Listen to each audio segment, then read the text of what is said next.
कृष्णा नगर में कमलेश नाम का एक आदमी अपनी पत्नी और 2 बच्चों के साथ रहता था।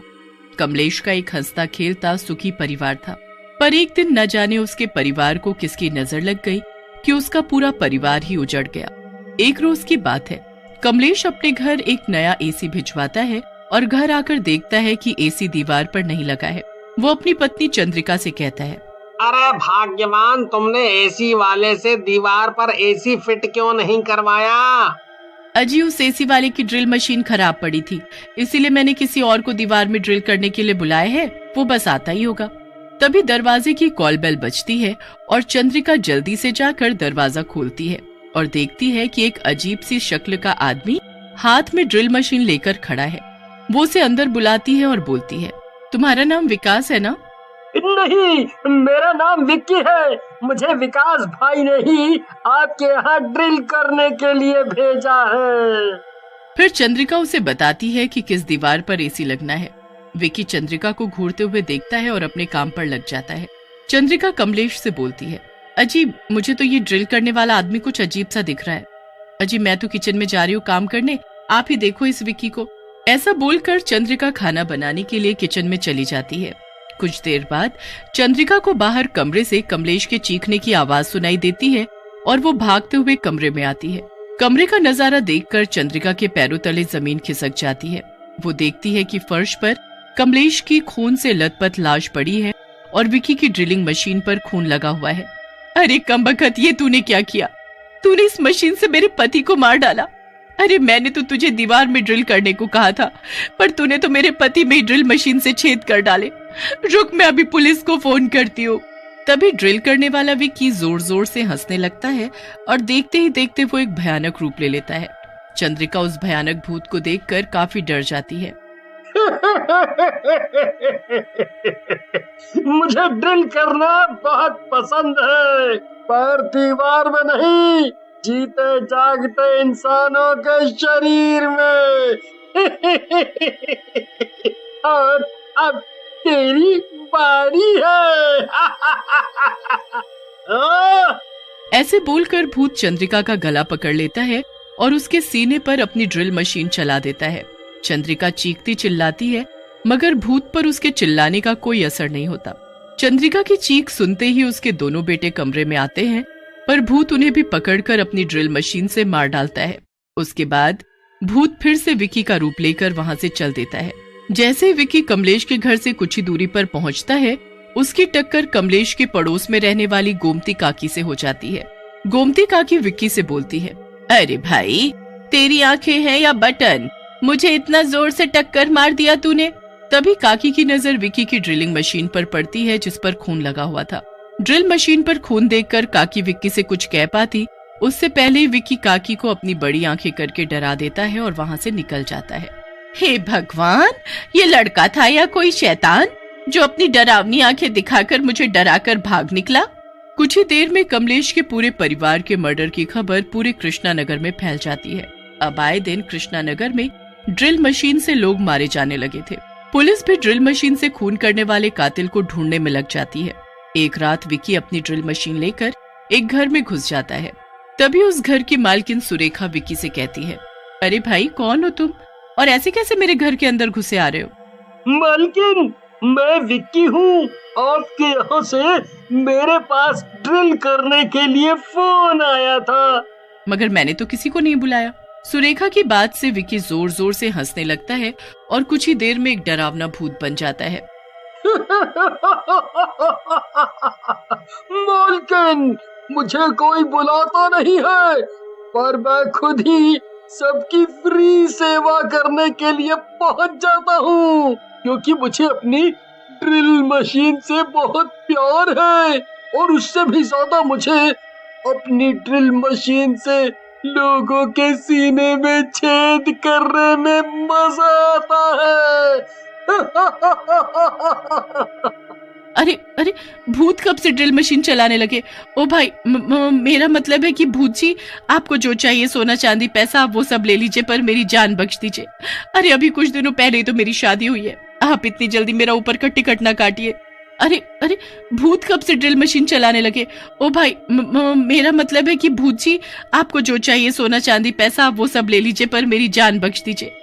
अरे अभी कुछ दिनों पहले ही तो मेरी शादी हुई है, आप इतनी जल्दी मेरा ऊपर का टिकट ना काटिए। पर भूत सुरेखा की कोई बात नहीं सुनता और अपनी ड्रिल मशीन से उसके सीने में छेद करके उसे मार डालता है। तभी सुरेखा का पति जयदीप वहां जाता है और भूत को सुरेखा को ड्रिल मशीन से मारते हुए देख लेता है। भूत जयदीप को पकड़ पाता कि इतने में जयदीप वहां से भाग निकलता है और भागते हुए पुलिस स्टेशन पहुंचकर पुलिस को सारी बात बता देता है। पुलिस श्रीनिवास को जयदीप की बातों पर विश्वास नहीं होता और वो बोलते हैं, भाई इतनी रात में पागल बनाने को हम पुलिस वाले ही मिले थे। मैं सच बोल रहा हूँ साहब, उस भूत ने मेरी पत्नी को ड्रिल मशीन से छलनी छलनी कर दिया है और अब वो मुझे मारने के लिए मेरे पीछे पड़ा हुआ है।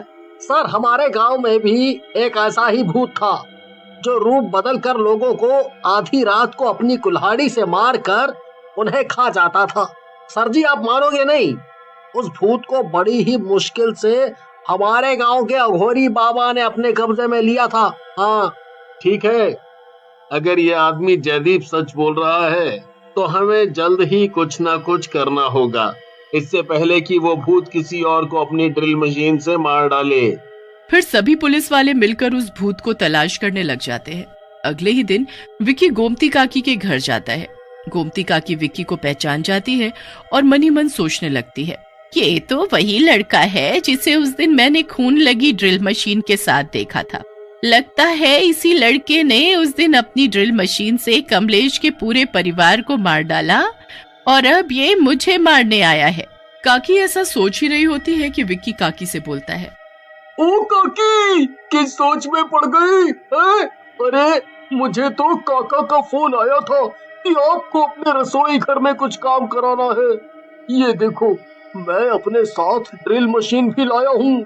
रसोई घर का, कमरे का जो भी काम हो एकदम बढ़िया से कर दूंगा और दीवार में कोई नुकसान भी नहीं होगा। हाँ जी। ऐसा बोलकर विक्की जोर जोर से हंसने लगता है। काकी विक्की को रसोई घर में काम करने के लिए भेज देती है और चुपके से बाहर जाकर पुलिस को फोन करके अपने घर बुला लेती है। काकी का फोन सुनते ही पुलिस तुरंत ही काकी के घर पहुंच जाती है और विक्की को दीवार में ड्रिल करते हुए पकड़ लेती है। अरे साहब, आपने मुझे क्यों पकड़ा है? आखिर मैंने किया क्या है? तुझे ढूंढते ढूंढते हमारी हालत खराब हो गई है और तू बोलता है कि तुझे क्यों पकड़ा है? फिर पुलिस विक्की को पकड़कर जोर से उसे 2 डंडे मारती है। पुलिस की मार से विक्की को बहुत गुस्सा आता है और वो गुस्से में भूत का रूप ले लेता है और जोर से चिल्लाता हुआ बोलता है, ओ पुलिस वाले, तुझे पता भी है कि तू किसे मार रहा है? और तू बुढ़िया काकी, तुझे तो मैं छोड़ूंगा नहीं। तेरे अंदर तो अपनी ड्रिल मशीन से इतने छेद करूंगा कि तेरी शक्ल तक पहचानना मुश्किल हो जाएगा।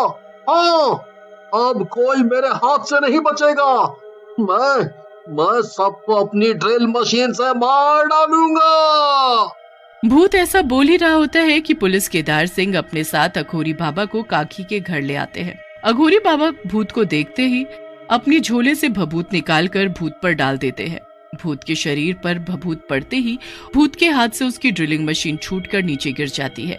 मैं लोगों के घरों में अपनी ड्रिल मशीन से छेद करने का काम किया करता था, पर एक दिन जब किसी के घर में अपनी ड्रिल मशीन से दीवार में छेद करते वक्त मुझसे वो दीवार टूट गई तो उन लोगों ने मुझे बहुत मारा।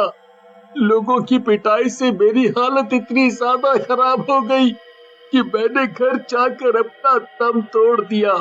मेरी मौत के बाद से मैं एक भूत बन गया। ये तो तुम्हारे साथ बहुत ही बुरा हुआ, पर जो तुम अब सबके साथ कर रहे हो वो उससे भी कहीं ज्यादा बुरा है। ऐसा बोलकर बाबा भूत को अपनी बोतल में कैद कर अपने झोले में रख लेते हैं। फिर बाबा सभी से बोलते हैं, पुलिस साहब, पर इसे छोड़ा भी नहीं जा सकता क्योंकि अब ये विक्की नहीं, एक भूत है और भूत कभी किसी के सगे नहीं होते, इसीलिए मैं इसे अपने साथ ले जा रहा हूँ। ऐसा बोलकर अघोरी बाबा ड्रिल करने वाले भूत को अपने साथ ले जाते हैं और उसके जाने के बाद से कृष्णा नगर में सब कुछ पहले की तरह ठीक हो जाता है।